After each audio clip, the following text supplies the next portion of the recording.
Will Wuthering Waves be a monolithic success or a catastrophic failure? That is the question on everyone's minds right now, both ardent fans of the game and absurd, baseless haters. Yes, Wuthering Waves is going to be an unquestionable success. The degree of success Wuthering Waves achieves ultimately depends on how you define success. I do. I think I do. It is definitely going to give some competition to some other games, for sure. It depends on what success means to you. But to me, I think, yes, I think launch month, launch 2 months, probably 3 to 6 months, definite success. It'll have a massive player base. Oh, 100%. Absolutely. In comparison to, say, how Genshin succeeded, I don't think that's the case. However, I do think that it will succeed in terms of as a gacha game. I believe Wuthering Waves will 100% succeed. Absolutely, without a shadow of a doubt. I do think they'll succeed. I'm actually very positive that they will succeed. Yeah, absolutely, it's going to succeed. You know what? Yeah, no. I think Wuthering Waves will succeed. Absolutely. I think it will maybe not be as popular and make as much money as Genshin, but I think it definitely will compete with it. Wuthering Waves is 100% going to succeed. And a lot of people I don't think no one's gonna admit it. I don't think it will kill Genshin, but it's gonna hurt it a bit. I really think so. I sat down with a group of my friends, Wuthering Waves creators that got to play the game, that have a history with the game and will be creating content on it, to ask the very same question that the title asks. Their questions were surprising. If you're looking to stay up to date with Wuthering Waves content, these are the people to follow. Go show them some love by following them. Their socials are located down below. Evidently, a lot of people are very excited to play the game. We're closing in on 32 million pre-registrations, and Kudo haven't even hit their peak for advertising yet. Wait until the game actually launches. I think, however, the level of success that Wuthering Waves will achieve is dependent on whether they can deliver enough quality content with as few game-breaking bugs as possible. Tower of Fantasy could have been a success had its devs been a competent studio.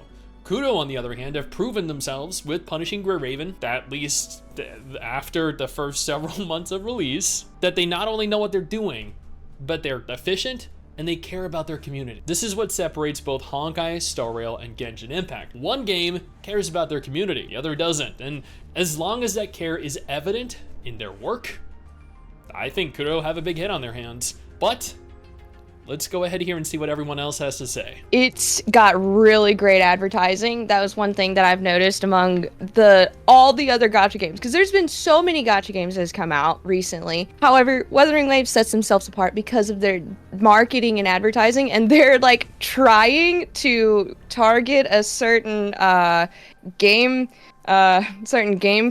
community, which would Genshin, not to name names. I don't know if I should or not, but they're definitely trying to target the Genshin player base, and I think that's a smart thing to do, because that's a huge player base, and it's good. It looks really good because it's a gacha game that's similar to Genshin but blows Genshin out of the water with so many quality of life things and stuff like that. So I think with the advertising, and because it's very similar to Genshin, I think it's going to do really, really well. I think Wuthering Waves is going to succeed for 3 different reasons. I think one of the reasons is combat, the second reason is the world building, and the third reason is the music. I think the combat is insanely fun, has some incredible depth, and gives an opportunity for either hyper competitive players to come in and push it and go real sweaty and try hard with it, but also in the team building element of it, allows people who may not have quite the skill to push the game, that you can over gear and you can over prepare and clear it like you would with like a Dark Souls boss, where yeah, maybe you can clear it, 15 levels under if you've got the skill for it, but if not, you can still build up your characters, you can still bring in a proper team and still have the opportunity to clear it. So I know a lot of people talk about the competitive nature of it and the hardcore combat and bosses, but I do still think it is going to be casual friendly for people, and I think because it kind of hits both of those audiences in a good way, it's going to grab a lot more players. I think the second part of it too is the world building. I know a lot of people have been kind of criticizing it as like, it's okay, it's a 6 out of 10, and maybe sure, in a broad market storytelling scale, it's not quite up there, but especially as far as gacha games are concerned, it's got way more depth and engagement built into the story than most other games on the market. They have actual in-game rendered animations. They have rendered cinematics that are into it that really bring you into the world, as well as a lot of the characters each have their own kind of backstory and depth to them, like they brought out with Scar in the closed beta test. And it left some seeds for me that left me incredibly excited to go into the story a little bit deeper. But I think the third reason for it too is actually the music and audio production for the game. While there was definitely some feedback we had from closed beta test too, I think the music that you get from the boss fights and the environment are amazing. If I'm thinking of like the Inferno Riders combat with the metal, almost Doom-like soundtrack that they brought in for that, it just makes that fight so incredibly epic that like I want to keep doing that fight just to literally listen to the music, and it just brings you into the world. But then on the other side of it, they have some of these ambient tracks that come in. I can't remember if it's like the Dark Forest or whatever it's called, but they have this like kettle drum track that just sounds so like mysterious, that when you're exploring, you're not getting the same sense of like urgency and intensity that allows you to kind of like take in the world at your own pace. And I think kind of bringing all three of those pieces together make for like an immersive player experience. And I think something that a lot of people have been looking for a while that they aren't getting from somewhere else, if you know what I mean. There's some nuance to this, right? Genshin Impact is obviously the competitor, but I feel like they're not competing with Genshin because it's Genshin. I think they're competing with Genshin because there's a subsect of player base, myself, the Tectones, even you, where we wanted to play the game and we had anticipation or expectations for what we're building these characters up to do. And then we got to end game and they were like, we'll make them wait a little longer. And then eventually they're like, yeah, no end game. So it really let that player base down. Now it's much more casual. Punishing Grey Raven, which is Wuthering's predecessor, they have a whole hardcore base. Everything about them is to the T. You need to be executing things perfectly. If you don't, you lose, blah, blah, blah, blah, blah. Finding a good balance in between both worlds to then provide Wuthering Waves the overall beauty of an open world game. Just don't give me an empty world. I'm totally fine with that. And then you keep it pushing. But there's a lot they could do with it. So they have the story aspect that they can clean up and make that a more impactful, similar to, you know, any Hoyo stuff, really. Honkai Impact, Star Rail, Genshin Impact. Even Punishing Grey Raven, I think after like chapter, the community will know, but it's like chapter 8 or chapter 9, something like that. That's when the story really starts to pick up. You add a huge influence on that. You have the actual combat itself, make the combat very fluid, very good. Give every character a purpose or reason to pretty much exist in the game, even if they're 4-star or 5-star. The weapon banner and the character banner, them copying the 50-50, but then making weapons 100%. There's a lot they're doing right with the game for both free-to-play and for spenders. And then everything on top of that, it's really just I don't want to say hopium, you know, but it's a lot of hope. It's a lot of hope. They have the right path if they stick to it. What I mean by that is just, as I mentioned before, the community aspect. It's one thing to make a really good game. It's another thing to make a really good game and then have the community behind your back supporting it. So in the case of, if we don't like, I don't know, Kakarot or Caltro, we don't like how he plays, we think he's too weak, whatever, and he's replaced by somebody else, anybody else, doesn't matter. If they're very receptive, the devs are very receptive to that information, like actual good critiquing, then they change it or they mess with something, whatever. If we think the game is way too easy, they change it, they mess with something, whatever. That is perfect. And they've shown themselves doing that in the last beta, right? From CBT1 to CBT2, and then now from CBT2 going to CBT, actually, I think we just skipped 3, right? We skipped CBT3. They had a private beta. And so now we're going straight into the full game. And they've shown us through the dev logs. They've shown us through any type of the little live streams they've had, everything they've been working on. So a lot of community to developer feedback has been received very positively. I think that's the biggest thing that's driving them towards success, because the monetization, you're copying Genshin or Hoyo, there's no issue there. They have one of the best monetization systems, minus the weapon banner from Genshin Impact. So you're good. You have the gameplay aspect of it. The gameplay aspect of it for now is fine. I think once more players get a little bit more in depth with what they can or can't do, that's when we'll start to see a lot more complaining, if you will, or glorification. One of the two is going to happen, but either way it goes, it'll be good for the developers. And then of course, lastly, you have overall the community aspect behind it, the creators having that. And that's another thing. I think that's what I want to end off on, the developer to creator relationship. The developer to community relationship is very strong. You have to have that. But the developer to create a relationship is something that we've only seen so few gacha communities really capitalize on. Hoyoverse is, of course, the biggest one. I know they catch a lot of flack for, oh, they have secret contracts that, you know, they're doing with whatever and all that kind of stuff. And it's like, but for a lot of creators, big or small, those contracts are life changing. You know, going from making what average minimum wage down here is like $7.25. So if I were to take an old check from when I used to work at GameStop and working 2 weeks, 2 to 4 weeks, whatever, you're bringing home what, less than $1,000 a month. You know, if Hoyo were to reach out and be like, hey, we're gonna offer you $6,000 to do exactly what you're already doing, you just only exclusively cover this game. Hey man, that's life changing. I can move out, I can get a car, I can pay for whatever. All these kinds of plans can start to happen. Kuro doesn't have to do that, like, you know, offering $10,000 or whatever to any creator, but having that relationship in terms of, hey, we've acknowledged that these 12 creators are really pushing the community forward with content. We want to do something special for them. We're going to fly them out and invite them to the next beta, you know, to cover that, or the next update, they get to cover it a month early or something like that. We're going to give them access to the early betas so they can cover characters and make their guide content earlier for the community's aspect, or they can test characters, whatever. All kinds of things are possible if they really master that and the community between the two of them, that relationship. There's nothing that could, the only thing that could stop Kuro at that point is Kuro. I would absolutely love to see them really push forward. So it's kind of hard to tell right now if they'll actually really succeed, but from what I've seen from the CBT to the dev notes leading up to it now, there's been a really good progress of like their growth. The reason why I say it's really hard to tell is because it happened with Star Rail 2. Many people said it would flop. They would not, like, they wouldn't even last over a week, but here we are 1 year into Star Rail and it's booming, you know.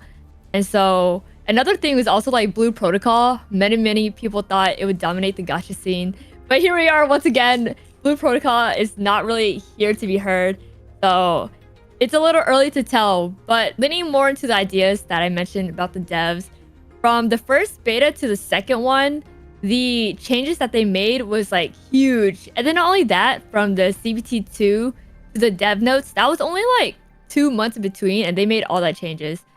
So we can see that the devs are really listening to what the community wants, and they're making really fast changes to it, which is like a really good sign, because they're taking notes, they're seeing all the critiques, and they're really like, they're not waiting on it, they're acting fast. So I think that's a really good sign that the devs are involved. Part of me thinks that if the game can deliver enough content upon release, and if enough content creators are covering it, I don't see why it can't succeed, because any coverage is good coverage, especially for a new game. Especially right now, they're releasing like character trailers, so everyone has an idea. And then when the patch actually drops, I have a feeling that they might do something within the first week to hype it up even more. Then, of course, another thing that I wanted to mention was earlier in the past month, there was a huge drama, nuclear drama, controversial thing about how will Wuthering Waves hit the 30 million pre-registration.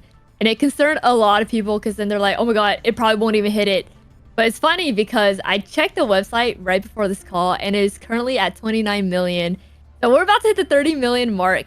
And that's kind of insane, because it was just a huge like doom post of like, oh, they're never gonna hit it. Like, there's no marketing, there's none of this. But then the thing is, in April, they released like the fun 10 pull gacha system, where if you pull for, if you like share and whatnot, you can get like an echo for free. So that one was really interactive, because it becomes like a gacha before the game. So it gets people involved. People want to sign up, play the game, to collect like the echo that they want. So that one was really nice too, and how they're trying to get the community involved just by having a little bit of gacha. But definitely the real deal would be like after 2 weeks, once again, if the devs are gonna give us more content, because I feel like 2-week period, many people go through like the honeymoon phase. Many creators are covering it, so it's a good thing. But then if the devs can add more content after that, then it can go even further. Especially since Wuthering Waves provides kind of both towards the hardcore and the casual content. You have those those climbing up the difficulty ranks to like, who can be the first one to hit difficulty 5? or like solo runs. So that's hardcore, and then the casuals are like exploring, playing the game itself. So it has like a really good mixture of both, in my opinion. So I think Wuthering Waves has a place for sure. I guess on the contrary note, if many people, it's like the question of like, will Wuthering Waves do better than Hoyoverse? I don't know if it's gonna be bigger than Hoyo on the initial start, but I feel like they can at least coexist and they'll always be in competition with each other, which could be like a good thing for us players, because then that just means maybe the game will give us more rewards, you know, to keep us playing the game, kind of like how Starro gives us a lot of rewards all the time, and that the devs won't slack off because they know that they'll always be in constant competition with Hoyo. I think it's a definitely, so far from what I've seen, they've been doing everything right with the trailers. They've been involved with the community, having the turtle dance as like a meme. They've been having the fun 10 pulls, the web event before the game even starts. And we even get jades or like the gems from that too. The trailers are really good. I think they improved quite a lot. The last one was Lin Yang, and that was amazing. His trailer was great. And so I'm excited. They've been taking note of what the community wants, and they've been delivering for sure. I'm keen to see what happens to Wuthering Waves over the longer term. Just due to it, I think it has a few little downfalls, and it's going to come down to how well the devs listen and how much they respond to feedback in the continued development of the game. I think they've done an impressive job at the moment, and I think the game's going to go crazy at launch, but for the longer term, I'm definitely curious to see how the devs keep it up. I would say, obviously, it's just got like massive awareness in the gacha community. Like anything that is similar to Genshin obviously gets eyeballs. Everyone compares it. Then there's the whole, like it's sort of that thing that any publicity is good publicity. So people start talking about that. People get mad about it, but that is still exposure for it, and it keeps growing. And I don't think there's anyone who plays gacha games that doesn't really know about it. Every creator I know is talking about it. So I think just due to community just awareness of the game, it's going to be a success at launch because everyone is going to play it. I don't see a world in which it doesn't become a success at launch, at least, which, hey, let's face it, most gacha games are a success at launch because everyone wants to try the new thing. But once again, I think the other reason it will be a success and why it's so well received at the moment is because of the way, like, if we look at from the first beta to the second beta, like, they revamped everything, they listened to feedback, so they have that bit of goodwill with the players as well. And that would be the main reason I could see it doing really well, not just initially, but if they continue with that sort of that way of thinking, then over the long term, it could continue being a success. Right now, from the looks of the way they've been updating their game, it all comes down to listening to the community and all the feedback, if I could be honest. For how long has it been since Genshin has actually made a nice quality of life update? It's been a long time. A lot of people complain, but they just make no change. Kuro, I think, really is gonna step in and make those changes that will satisfy the Genshin player per se, if we're saying that, because that's the majority of the community that will be moving on to maybe trying Wuthering Waves. So I don't know. I think Wuthering Waves is gonna be just with just how receptive they are from their feedback. With each, I think they're gonna go in that with every single patch that they do, and that is extremely important. That speaks a lot of words with the company itself. You know, so they're really just trying to make the best game possible. Genshin is just trying to make the most money possible, you know? So I don't know. I have a lot of faith in them just from just all the feedback that they've done so far, how far they've come, how many changes they've made. And, you know, my experience, I've already had my Genshin experience. So I was playing it during the pandemic too, and I loved it. It was great. I had a spark for gaming. I was playing it every single day. I even got burnt out, you know? And then just little by little, as they started doing these things, messing up Daya, like Daya should have been a way better character, I think. I don't think she's as strong as she should be, you know? There was just like a lot of things that they were doing that I was not like liking little by little. And then Fontaine came out, and that's when I kind of just stopped. I actually stopped in Sumeru. I didn't really like the story too much. I was kind of just, or the exploring too, I was kind of bored of it. There was no challenge, no parrying. That's something that I really want in a game when I play something. I want something to have me think about patterns in a boss, a good challenge. You know, I absolutely love that stuff because I used to play a lot of Kingdom Hearts, and that has a lot of that. You know, that's something that I grew up playing, and I've been trying to find a game that's not exactly the same, but pretty close to it. And Wuthering Waves for me feels like it's like that type of game that I've been looking for. And you know, I've enjoyed CBT1 and CBT2 to the fullest. Like I played every single day. I did not stop playing that game. So I'm ready for release. I think in terms of money though, when it comes to success, they're probably not gonna make as much as Genshin. Genshin had the COVID boost. They got really lucky with that. They were just right place, right time. But I think Kuro is going to be successful in their own way, even if they don't make as much money as Genshin. But I think they're going to make a pretty good amount of money too.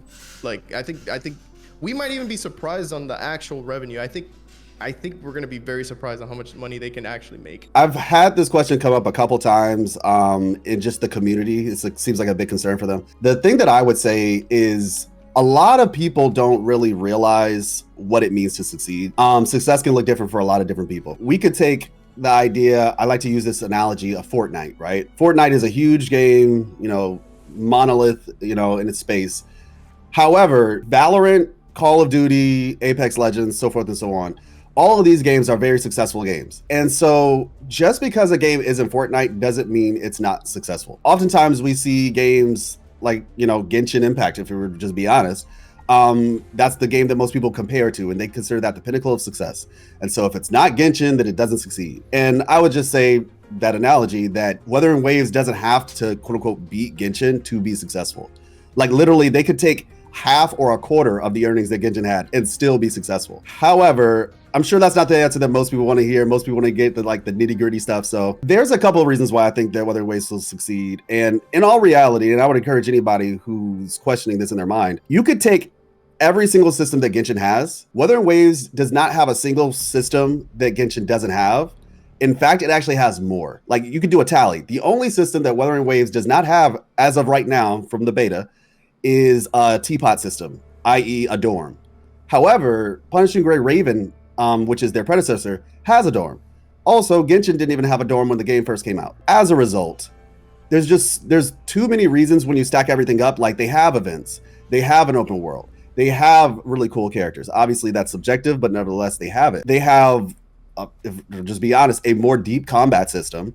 But then on top of that, they also have the echo system, which is something that Genshin does not have. So when you kind of like tally everything up side by side, Wuthering Waves is beating Genshin in terms of systems by itself. On top of that, it is a casual friendly game. A lot of people think that it's not casual friendly.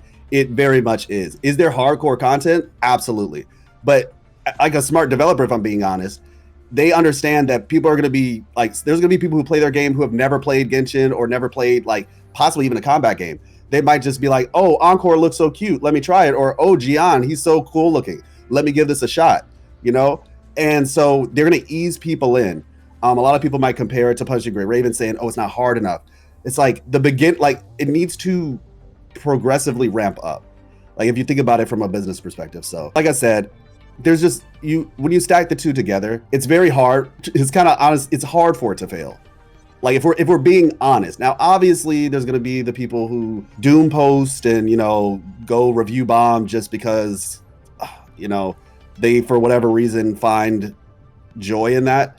It's very honest. It's sad, honestly, but yes, that can happen. However, when you stack everything up, as I said, it's just not really a strong chance that it will fail. And then the last thing, or rather that it will not succeed, because that was the question. The last thing I would say is the pre-registrations. Wuthering Waves has more pre-registrations than Genshin did, or Honkai Star Rail did when it launched. So you take that as just a building block. That's just day one. The game will do well and it will eventually gain more players. Obviously there will be like the idea is that there will be a huge explosion and then the numbers will kind of settle down. But starting from 30 million, it's like, you know, shoot for the, they say shoot for the stars and you'll land at the moon.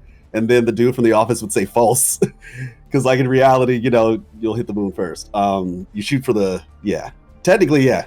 That's how that works. So anyway, point being, 30 minutes is a great starting point.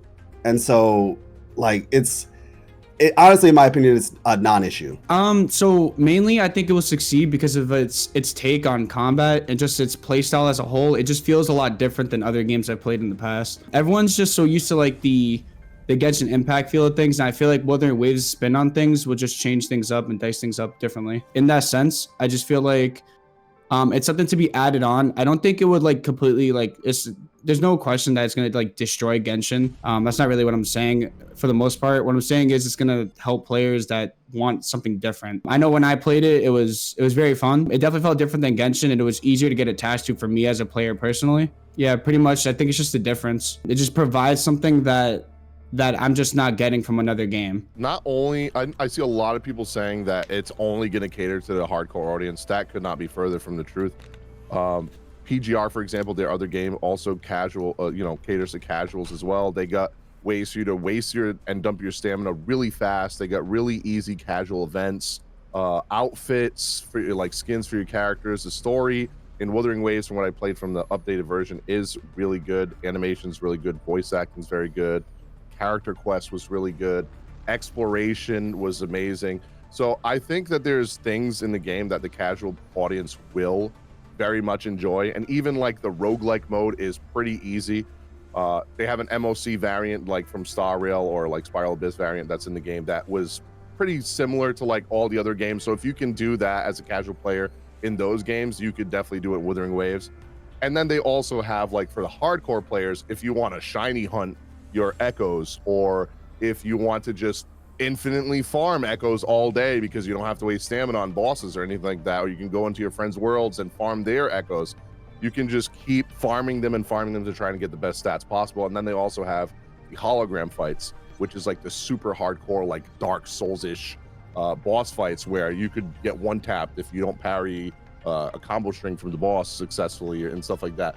So they have things that cater to both sides, in my opinion, which is why they are going to be successful. And I know a lot of people say, well, casual players can't do the hologram fights. Well, they don't have to if they don't want to. And I feel like most casual players in games like Genshin or Star Rail probably don't even do MOC or Spiral Abyss all the time anyway. They probably just try to see how far they get to get as many free gems as they get, and then they call it a day.